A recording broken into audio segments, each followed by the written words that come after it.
जय भीम, नमो बुद्धाय। पिछले के भाग में आपने देखा कि कोलियों और शाक्यों के बीच शांति स्थापित हो गई थी। लड़ाई खत्म होने के बावजूद भी सिद्धार्थ वापस अपने घर नहीं जाना चाहते थे। तो चलिए देखते हैं कि सिद्धार्थ का अगला रास्ता क्या होगा। उस काल में प्रचलित अन्य पंथों का परीक्षण करने के उद्देश्य से सिद्धार्थ गौतम आलार कालाम से भेंट करने के लिए राजगृह से चल दिए। मार्ग में उन्होंने भृगु ऋषि का आश्रम देखा और जिज्ञासावश उसमें प्रवेश कर लिया। आश्रम के ब्राह्मण निवासी जो जंगल से लकड़ी लाने के लिए गए थे, अभी अभी लौट कर आए थे। उनके हाथ में ईंधन, पुष्प और कुश के घास थे। वे तपस्या और ज्ञान से प्रवीण थे। वे अपनी अपनी कुटियों में न जाकर सिद्धार्थ गौतम से भेंट करने के लिए उनके पास पहुंच गए। आश्रम निवासियों द्वारा समुचित रूप से सम्मानित होकर सिद्धार्थ गौतम ने भी आश्रम के गुरुजनों के प्रति आदर प्रदर्शित किया। उस मोक्षकामी विद्वान ने उस स्वर्गकामी तपस्वियों की विचित्र तपस्याओं का निरीक्षण करते हुए उस आश्रम को देखा। उस भद्र सन्यासी ने पहली बार उस पवित्र वन में उन तपस्वियों को नाना प्रकार की तपस्याओं का अभ्यास करते देखा। तब तपस्या की विधि से श्रेष्ठ ज्ञाता भृगु ब्राह्मण ने उन्हें सभी प्रकार की तपस्याओं और उनके फलों के बारे में बताया। पानी के बाहर उत्पन्न बिना पका हुआ भोजन, मूल और फल, यही धर्म शास्त्रों के अनुसार तपस्वियों का भोजन है। लेकिन तपस्या के विकल्प विभिन्न हैं। कुछ पक्षियों की भांति अन्न बटोरकर गुजारा करते हैं, दूसरे हिरणों की भांति घास चरते हैं और अन्य सांपों की तरह वायुभक्षी होते हैं, मानो वे दीमक के बाम्बी ही बन गए हों। कुछ अन्य तो बहुत प्रयास से पत्थरों से अपने शरीर के लिए पोषण प्राप्त करते हैं, दूसरे अपने दांतों से ही चबा चबा कर अन्न खाते हैं और अन्य दूसरों के लिए भी उबालते हैं और बचा कुचा अपने लिए रख लेते हैं। कुछ दूसरे निरंतर पानी में भीगी जटाओं से 2 बार अग्नि देवता को स्रोत द्वारा आर्घ्य अर्पण करते हैं। कुछ अन्य मछलियों की तरह पानी में डूबे रहते हैं, उनके बदन को कछुए नोचते रहते हैं। कुछ समय तक इस प्रकार के तपस्या के कष्ट सहने से, अधिक कष्ट सहने से स्वर्ग, मध्यम कष्ट सहने से मृत्यु लोक को प्राप्त होते हैं। कष्ट सहने के पथ पर चलकर वे अंत में सुख लाभ करते हैं। उनका कहना है कि कष्ट सहन ही पुण्य का मूल है। यह सब सुनकर गौतम ने कहा, किसी भी ऐसे आश्रम को देखने का यह मेरा पहला अवसर है और इस तपस्या नियम को मैं नहीं समझ पा रहा हूँ। अभी तो मैं केवल इतना ही कह सकता हूँ, आपकी यह निष्ठा स्वर्ग लाभ के लिए है, किंतु मेरी इच्छा तो यही है कि संसार में जीवन के दुख के मूल कारण का और उसको दूर करने का उपाय खोजा जाए। क्या मैं अब आपसे विदा ले सकता हूँ? मैं सांख्य दर्शन का ज्ञान प्राप्त करना चाहता हूँ और समाधि मार्ग का अभ्यास करना चाहता हूँ और देखना चाहता हूँ कि यह दोनों पद्धतियाँ मेरी समस्या के हल में किसी प्रकार सहायक सिद्ध हो सकती हैं। जब मैं सोचता हूँ कि मुझे अपने पद पर अग्रसर हो रहे आप जैसे निष्ठावान आश्रयदाता तथा मेरे प्रति इतने सौहार्द का परिचय देने वाले लोगों से विदा होना होगा, मुझे तो वैसे ही दुख हो रहा है जैसे मुझे अपने संबंधियों को छोड़ते समय हुआ था। मैं इस आश्रम से इसलिए विदा नहीं हो रहा हूँ कि मुझे ये जगह पसंद नहीं है अथवा किसी का गलत आचरण इसका कारण है। आप तो महान ऋषियों की तरह धार्मिक पथ पर चलने वाले महान हैं। मैं मुनि आलार कालाम के पास जाना चाहता हूँ, जिन्हें इस विषय का विद्वान गुरु माना जाता है। उनका यह संकल्प देखकर आश्रम प्रमुख भृगु ने कहा, राजकुमार, यथार्थ में तुम्हारा संकल्प महान है, उद्देश्य साहसपूर्ण है। तरुण होने के बावजूद तुमने स्वर्ग और मोक्ष के बारे में गंभीरता से विचार करने के बाद मोक्ष लाभ करने का निश्चय किया। तुम निस्संदेह वीर हो। यदि जैसा तुमने कहा है वह तुम्हारा अंतिम उद्देश्य है तो शीघ्र विंध्य प्रदेश को जाओ। वहीं वह मुनि आलार कलाम रहते हैं जिन्होंने असीम परम सुख की अंतर्दृष्टि पाई है। उनसे तुम मार्ग का ज्ञान प्राप्त करोगे। लेकिन जैसा कि मैं भविष्य को देख रहा हूँ कि तुम्हारा उद्देश्य उन्नत है, तुम उनके सिद्धांत की जानकारी प्राप्त करके और आगे बढ़ जाओगे। गौतम ने उनको धन्यवाद दिया और ऋषि वृंद के प्रति आदर प्रदर्शित करके वहां से विदा हुए। वे ऋषि गण भी उनके प्रति यथा योग्य सत्कार सम्मान की भावना प्रदर्शित कर पुनः तपस्या करने में निमित्त अपने आश्रम में चले गए। भृगु ऋषि के आश्रम से विदा लेने के बाद गौतम आलार कलाम के आश्रम का पता लगाने के लिए निकल पड़े। आलार कलाम उस समय वैशाली, जो कि पाली में है, वहां पर ठहरे हुए थे। गौतम उस ओर गए। वैशाली पहुंचकर उनके आश्रम में गए। आलार कलाम के पास पहुंचकर उन्होंने कहा, मैं आपके सिद्धांत और अनुशासन में दीक्षित होना चाहता हूँ।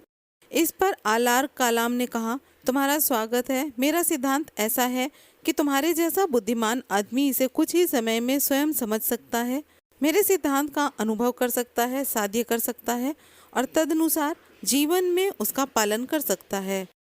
निश्चय से तुम इस शिक्षा को ग्रहण करने के पात्र हो। आलार कलाम के ये शब्द सुनकर राजकुमार बहुत प्रसन्न हुए और उन्होंने इस प्रकार उत्तर दिया, यह असीम करुणा जो आप मेरे प्रति दिखा रहे हैं, उससे मुझे लगता है कि अधूरा होने पर भी मैंने पूर्णता प्राप्त कर ली। इसलिए क्या आप कृपा करके मुझे बताएंगे कि आपका सिद्धांत क्या है? और आलार कलाम ने कहा, तुम्हारे कुलीन स्वभाव, चरित्र की सच्चाई और तुम्हारे दृढ़ निश्चय से मैं इतना प्रभावित हुआ हूँ कि तुम्हारी पात्रता जांचने के लिए तुम्हारी कोई आरंभिक परीक्षा लेना आवश्यक नहीं समझता। हे श्रवण करने वालों में श्रेष्ठ, हमारे सिद्धांतों को सुनो। तब उन्होंने गौतम को उन सिद्धांतों से परिचित करवाया जिसे उस समय सांख्य दर्शन के नाम से जाना जाता था। अपने प्रवचन की समाप्ति पर आलार कलाम ने कहा, हे गौतम, बस यही हमारी सिद्धांत प्रणाली है। मैंने उन्हें सार रूप में तुम्हें बता दिया है। गौतम आलार कलाम की इस स्पष्ट व्याख्या से बहुत प्रसन्न हुए। जिस प्रकार गौतम अपनी समस्या का हल ढूंढने के लिए अनेक मार्गों की जांच कर रहे थे, उन्होंने ध्यान मार्ग चित्त की एकाग्रता से अवगत होने का विचार बनाया। उस समय ध्यान मार्ग के 3 मत प्रचलित थे। तीनों मतों में एक बात समान थी कि सांस पर नियंत्रण ही चित्त की एकाग्रता प्राप्त करने का साधन है। सांस को नियंत्रित रखने का मत आनापानसति कहलाता था। सांस को नियंत्रित करने का एक दूसरा मत प्रचलित था जो प्राणायाम था। यह सांस लेने की प्रक्रिया के 3 विभाग करता था। पूरक, अंदर सांस खींचना; कुंभक, सांस को रोके रखना; रेचक, सांस को बाहर निकाल देना। सांस को नियंत्रित करने की एक और तीसरी विधि समाधि पद्धति कहलाती थी। आलार कलाम ध्यान मार्ग में आचार्य के रूप में प्रचलित था। गौतम को लगा कि यह अच्छा होगा कि यदि वह आलार कलाम की देखरेख में ध्यान मार्ग का कुछ अभ्यास कर ले। इसलिए उसने आलार कलाम से कहा कि क्या वे कृपा करके उसे ध्यान मार्ग का प्रशिक्षण देंगे। आलार कलाम ने उत्तर दिया, बहुत प्रसन्नता से। आलार कलाम ने उन्हें अपने ध्यान मार्ग की विधि सिखाई। इसके 7 चरण या 7 सोपान सीढ़ियां थी। गौतम ने इस विधि का नियमित रूप से प्रतिदिन अभ्यास किया। इस विधि में पूर्ण दक्षता प्राप्त करने के बाद गौतम ने आलार कलाम से पूछा कि क्या इससे आगे सीखने के लिए कुछ और विशेष है। आलार कलाम ने उत्तर दिया, नहीं मित्र, जो कुछ भी था मैंने सिखा दिया। और इसके साथ ही गौतम ने आलार कलाम से भी विदा ले ली। गौतम ने एक दूसरे योगी उद्धक रामपुत्र के बारे में सुन रखा था, जिसकी ख्याति थी कि उसने एक ऐसी ध्यान विधि का आविष्कार किया था कि जिससे ध्यानी आलार कलाम की ध्यान विधि से एक चरण और आगे जाया जा सकता था। गौतम ने इस विधि को सीखने और समाधि की उच्चतम अवस्था का अनुभव करने का विचार बनाया। तदनुसार वह उद्धक रामपुत्र के आश्रम में पहुंचा और उसके मार्गदर्शन में प्रशिक्षण प्रारंभ किया। अल्प समय में ही गौतम ने उद्धक रामपुत्र के 8वें चरण की विधि में दक्षता प्राप्त कर ली। उद्धक रामपुत्र की ध्यान विधि में पूर्ण रूप से दक्षता प्राप्त करने के अनंतर गौतम ने उनसे भी वही प्रश्न पूछा जो उन्होंने आलार कलाम से पूछा था, क्या आगे कुछ और सीखने के लिए शेष है? उद्धक रामपुत्र ने भी वही जवाब दिया, नहीं मित्र, इसके अतिरिक्त तुम्हें सिखाने के लिए मेरे पास कुछ और नहीं है। आलार कलाम और उद्धक रामपुत्र दोनों ध्यान मार्ग के आचार्य के रूप में कौशल जनपद में प्रसिद्ध थे। लेकिन गौतम ने सुना था कि मगध जनपद में ध्यान मार्ग के वैसे ही और भी दानाचार्य थे। उन्होंने सोचा कि उनकी भी विधि में प्रशिक्षण प्राप्त करना चाहिए। तदनुसार गौतम मगध जा पहुँचे। उन्होंने देखा कि यद्यपि उनकी ध्यान विधि का आधार भी सांस पर काबू पाना ही था, तो जो भी ध्यान विधि कौशल जनपद में प्रचलित थी उससे वह भिन्न थी। इस ध्यान विधि में सांस लेना नहीं था, अपितु चित्त की एकाग्रता प्राप्ति के लिए सांस रोकना था। गौतम ने यह विधि भी सीख ली।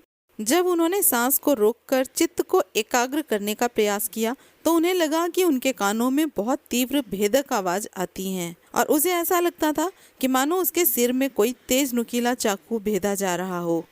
यह बहुत कष्टदायक प्रक्रिया थी, लेकिन गौतम उसमें भी दक्षता प्राप्त करने में सफल रहे। इस प्रकार समाधि मार्ग में अभ्यास कर उन्होंने ऐसा प्रशिक्षण लिया।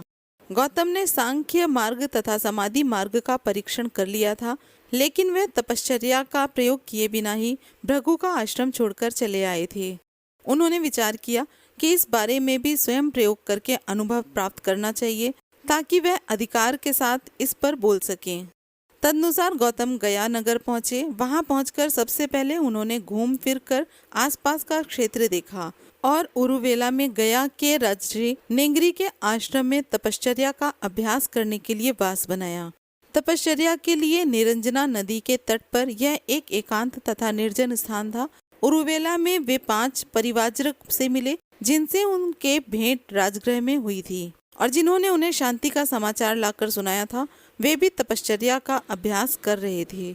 उन तपस्वियों ने उन्हें देखा और उनसे साथ चलने को कहा। गौतम ने उनके साथ जाना स्वीकार कर लिया। इसके बाद से वे सम्मान पूर्वक उनकी सेवा करने लगे और शिष्यों की तरह उनकी आज्ञा का पालन करने लगे। वे उनके प्रति बड़े विनम्र और आज्ञाकारी थे। गौतम की तपस्या तथा स्वपीड़न की प्रक्रिया अत्यंत कठोर थी। कभी कभी वे प्रतिदिन केवल 2 घरों पर ही भिक्षाटन के लिए जाते थे, किंतु 7 से अधिक घरों पर कभी भी नहीं जाते थे और उन घरों में से प्रत्येक से 2 कौर भोजन ही स्वीकार करते थे, किंतु 7 कौर से अधिक किसी एक घर से नहीं।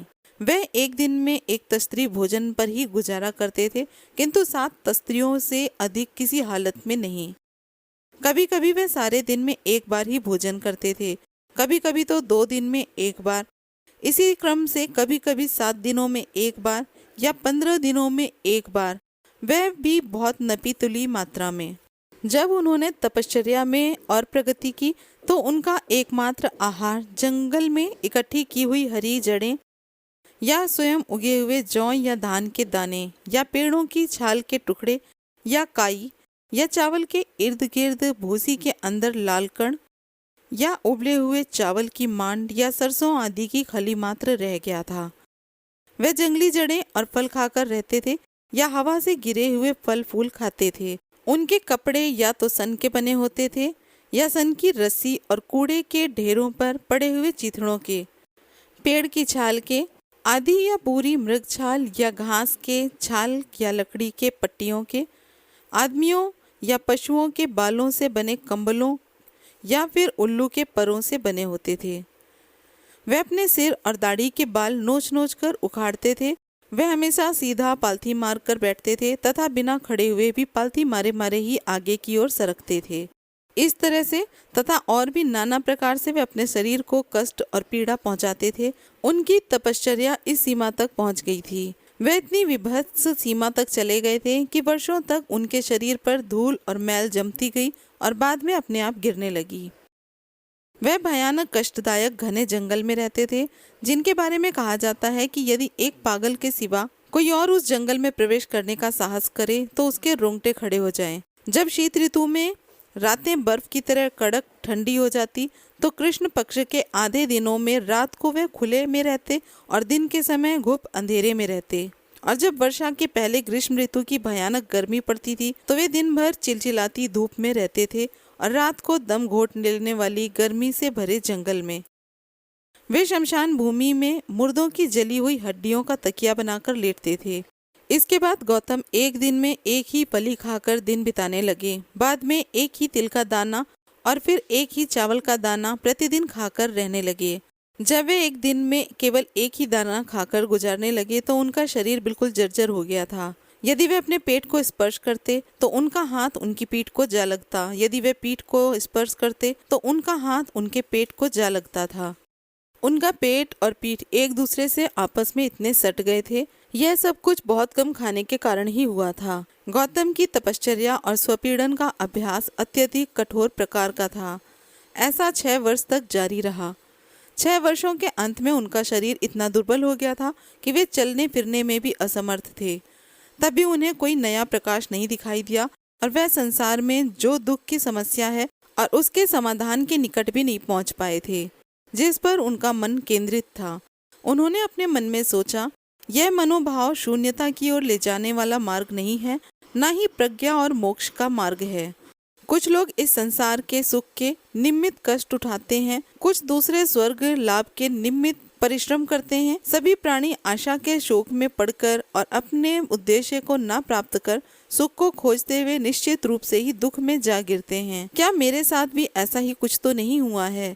मैं प्रयास को दोष नहीं देता जिसने आधार को छोड़कर अपना अलग ही उत्तम मार्ग खोज लिया हो। मैं जो पूछता हूँ वह यह है, क्या शरीर को पीड़ा देना धर्म कहा जा सकता है? क्योंकि मन की सत्ता से ही शरीर या तो कार्य करता है अथवा कार्य करना बंद कर देता है। इसलिए मात्र विचार या मन को संयत करना ही लाभकारी है। बिना विचार के शरीर एक कुत्ते के समान है। यदि केवल शरीर की ही बात होती तो शायद भोजन की शुद्धता से ही पुण्य प्राप्ति हो सकती है, किंतु तब उस कर्ता में भी गुण या पुण्य है। लेकिन यह सब किस काम का है? ऐसा व्यक्ति न प्रकाश या ज्ञान को प्राप्त कर सकता जिसका बल जाता रहा हो, जो भूख तथा प्यास से निढाल हो, प्यासा तथा थका हो, थकावट के कारण जिसका चित्त एकाग्र और शांत नहीं होता हो। जो पूर्ण रूप से शांत नहीं है वह कैसे ऐसे उद्देश्य तक पहुंच सकता है जिसे वह केवल अपने चित्त को ही चित्त मन द्वारा प्राप्त कर सकता है। सच्ची शांति और चित्त की एकाग्रता शरीर की आवश्यकताओं की पूर्ति से ही ठीक प्रकार से प्राप्त की जाती हैं। उस समय उरुवेला में सेनानी नाम का एक गृहपति रहता था। उसकी कन्या का नाम सुजाता था। सुजाता ने एक निग्रोध वृक्ष से मन्नत मान रखी थी कि यदि उसे पुत्र लाभ होगा तो प्रतिवर्ष उसे भेंट चढ़ाया करेगी। उसकी पुत्र प्राप्ति की इच्छा पूर्ण हो चुकी थी, इसलिए उसने अपनी पूर्णा नाम की दासी को पूजा स्थली तैयार करने के लिए भेजा ताकि वह भेंट चढ़ा सके। गौतम को निग्रोध वृक्ष के नीचे बैठा देख पूर्णा ने सोचा कि वह वृक्ष देवता है जो स्वयं ही वृक्ष से उतरकर नीचे आ गए थे। सुजाता वहां आई और उसने अपनी बनाई हुई खीर स्वर्ण पात्र में सिद्धार्थ गौतम को अर्पित की। वे खीर का स्वर्ण पात्र लेकर निरंजना नदी के किनारे गए। सुपत्तिटी नाम के घाट पर स्नान करने के अनंतर भोजन ग्रहण किया। इस प्रकार उनकी तपश्चर्या के परीक्षण का अंत हुआ। जो 5 परिव्राजक सिद्धार्थ गौतम के साथ थे वे उनसे रुष्ट हो गए, क्योंकि उन्होंने तपस्वी तथा स्वपीड़न के जीवन का परित्याग कर दिया था और वे घृणा से सिद्धार्थ गौतम को छोड़कर चले गए थे। भोजन द्वारा नई शक्ति प्राप्त करके गौतम अपने पूर्व अनुभवों पर विचार करने के लिए बैठ गए। उन्होंने अनुभव किया कि अब तक के अपनाए गए सभी मार्ग विफल रहे। विफलता भी इतनी अधिक व ऐसी सीमा तक थी कि वे किसी को भी पूर्ण रूप से निराश कर सकती थी। निस्संदेह वह भी दुखी थे, किंतु निराशा उन्हें छू तक नहीं पाई। वह मार्ग को पा लेने के लिए सदा आशावान थे। यहाँ तक कि जिस दिन उन्होंने सुजाता की दी हुई खीर ग्रहण की थी उस रात उन्होंने 5 स्वप्न देखे। जब वे जागे तो उन्होंने अपने स्वप्नों की यही व्याख्या की कि उन्हें अवश्य ही बोधि लाभ प्राप्त होकर रहेगा। उन्होंने अपने भविष्य का पूर्वानुमान लगाने की भी कोशिश की। यह उन्होंने इस प्रकार किया कि जिस स्वर्ण पात्र में सुजाता की दासी उनके लिए खीर लाई थी, उन्होंने उस स्वर्ण पात्र को निरंजना नदी में यह कहकर फेंक दिया, यदि मुझे बोधि प्राप्त होने वाली है तो यह पात्र धारा के ऊपर की ओर आ जाए, अन्यथा नीचे की ओर जाए। सचमुच वह पात्र धारा की विपरीत दिशा में ऊपर की ओर तैरने लगा और अंत में काल नाम के नाग राजा के भवन के पास जाकर पानी में डूब गया। आशा और संकल्प को सुदृढ़ कर उन्होंने उर्वेला को छोड़ दिया और सायंकाल चौड़े मार्ग के साथ साथ पथ पर चलते हुए गया पहुंच गए। वहां उन्होंने एक पीपल का वृक्ष देखा। उन्होंने नए प्रकाश की प्राप्ति की आशा में वृक्ष के नीचे बैठकर ध्यान लगाने का विचार किया ताकि उनकी सहायता से समस्या के समाधान का मार्ग मिल सके। अन्य चारों दिशाओं पर विचार करके उन्होंने पूर्व दिशा को चुना, जिसे क्लेशों के क्षय के निमित्त सभी महान ऋषियों ने इससे पूर्व चुना था। उस पीपल के वृक्ष के नीचे गौतम सीधे पद्मासन लगाकर बैठ गए। बोधि प्राप्त करने का दृढ़ संकल्प करके उन्होंने स्वयं से कहा, चाहे मेरी त्वचा, नसें और हड्डियां सूख जाएं, चाहे मेरा मांस और रक्त शरीर में ही सूख जाए, किंतु पूर्ण रूप से बोधि प्राप्त किए बिना मैं इस आसन को नहीं छोड़ूंगा। हाथियों के राजा के समान तेजस्विता वाले नागों के राजा काल की सुवर्ण प्रभा नाम की पत्नी पीपल के वृक्ष के नीचे आसनबद्ध बैठे गौतम के दिव्य दर्शन से जागृत हो उठे, इस विश्वास के साथ कि वह निश्चयात्मक रूप से पूर्ण ज्ञान प्राप्त करेगा। उन्होंने उनकी प्रशंसा में इस प्रकार स्तुति की, हे मुनि, तुम्हारे पांव के नीचे दबी जो पृथ्वी है वह बार बार गुंजयमान होती है और जो यह तुम्हारी दीप्ति सूर्य के समान प्रकाशमान है, इससे वह निश्चित है कि तुम इच्छित फल पाओगे। आकाश में उड़ने वाले जितने भी पक्षी हैं वे सदा से तुम्हें नमस्कार कर रहे हैं और आकाश में मंद मंद मलय पवन बह रही है। इसलिए हे कमलाक्ष, तुम निश्चित रूप से अपने उद्देश्य को प्राप्त करोगे। जब वे ध्यान करने के लिए आसन लगाकर बैठे तो बुरे विचारों और बुरी चेतनाओं के समूह, जिन्हें पौराणिक भाषा में मारक पुत्र कहा गया है और जो बुरे विचारों का दूसरा नाम है, उनके चित्त में प्रविष्ट होने लगे। गौतम बहुत भयभीत हो गए कि कहीं वे उनको पराजित न कर दें और उसके उद्देश्यों को विफल न कर दें। वे जानते थे कि मन में इन बुरी प्रवृत्तियों के साथ युद्ध में बहुत से ऋषि और ब्राह्मण पराजित हो गए थे।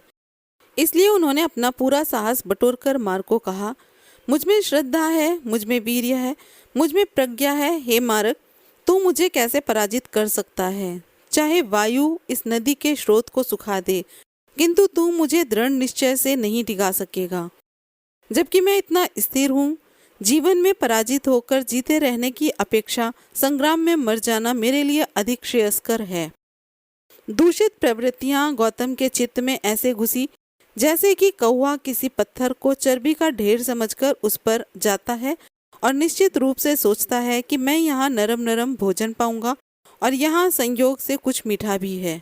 जिस प्रकार कौवे को वहाँ कुछ मीठा प्राप्त नहीं होता तो वहाँ से चल देता है, ठीक उसी प्रकार चट्टान पर आक्रमण कर रहे कौवे की तरह मन की दुष्प्रवृत्तियां निराश होकर गौतम को छोड़कर चली गई। ध्यान साधना के समय के लिए गौतम ने इतना पर्याप्त भोजन इकट्ठा करके अपने पास रख लिया जो कि 49 दिनों तक चल सकता था। मन को व्याकुल करने वाले अकुशल विचारों का मूलोच्छेद कर गौतम ने अब भोजन ग्रहण करके शक्ति प्राप्त की। इस प्रकार उन्होंने संबोधि प्राप्त करने के लक्ष्य से ध्यान करने के लिए अपने को तैयार कर लिया। संबोधि प्राप्ति के लिए गौतम को 7 सप्ताह तक लगातार ध्यान मग्न रहना पड़ा। उन्होंने अंतिम संबोधि को 4 चरणों में प्राप्त किया था। पहली अवस्था में उन्होंने कारण और खोज पर विचार किया। एकांतवास में उन्हें सरलता से इसे प्राप्त करने में सहायता हुई। दूसरी अवस्था में उन्होंने एकाग्रता को भी सम्मिलित किया। तीसरी अवस्था में उन्होंने संभाव तथा सचेतना से सहायता प्राप्त की। चौथी और अंतिम अवस्था में उन्होंने पवित्रता को संभाव में तथा समचित्ता को सचेतना में शामिल कर लिया। इस प्रकार वह चित्त एकाग्र, निर्मल, दोष रहित, दूषण रहित, ग्रहणशील, दक्ष, स्थिर व भावना रहित हो गया। तो अपने उद्देश्य को भूले बिना गौतम ने अपना सारा ध्यान उस समस्या के समाधान पर केंद्रित किया जो उन्हें परेशान कर रही थी। चौथे सप्ताह के अंतिम दिन की रात्रि में उनमें प्रकाश उत्पन्न हुआ। उन्होंने जान लिया कि उनके सामने 2 समस्याएं हैं। पहली समस्या थी कि संसार में दुख है और दूसरी समस्या थी कि किस प्रकार इस दुख का अंत करके मानव जाति को सुखमय बनाया जा सकता है। इस तरह 7 सप्ताह तक लगातार ध्यान करने के बाद अंत में अंधकार विलीन हुआ, प्रकाश उत्पन्न हुआ, अविद्या दूर हुई, ज्ञान उत्पन्न हुआ। उन्हें एक नया मार्ग दिखाई दिया। जिस समय गौतम नए प्रकाश की प्राप्ति हेतु ध्यान लगाकर बैठे, उस समय वे सांख्य दर्शन के प्रभाव में थे। उन्होंने विचार किया कि संसार में दुख और निराशा यथार्थ रूप से एक अकाट्य सत्य है, लेकिन गौतम की यह जानने में रुचि थी कि दुख को कैसे दूर किया जाए। सांख्य दर्शन के पास इस प्रश्न का कोई उत्तर नहीं था, इसलिए उन्होंने अपना सारा ध्यान उसी एक प्रश्न को हल करने में लगाया कि दुख और निराशा को कैसे दूर किया जाए। स्वाभाविक तौर पर यह पहला प्रश्न जो उन्होंने अपने आप से पूछा वह था, उस दुख और निराशा के कौन से कारण हैं जिन्हें वह व्यक्ति भोगता है। उनका दूसरा प्रश्न था, दुख को कैसे दूर किया जाए। इन दोनों प्रश्नों का उन्हें सही सही उत्तर मिल गया जो सम्यक संबोधि कहलाता है। इसी कारण से पीपल का वह वृक्ष जिसके नीचे बैठकर सिद्धार्थ गौतम ने ज्ञान प्राप्त किया था, बोधि वृक्ष कहलाता है। तो ये था बुद्ध और उनका धम्म से कुछ अंश। इसके बाद का पार्ट लेकर फिर से हाजिर होंगे। वीडियो अच्छी लगी हो तो प्लीज़ लाइक, कमेंट, शेयर करना ना भूलें। इसी तरह की और भी वीडियो देखने के लिए प्लीज़ चैनल को सब्सक्राइब ज़रूर करें। जय भीम, नमो बुद्धाय।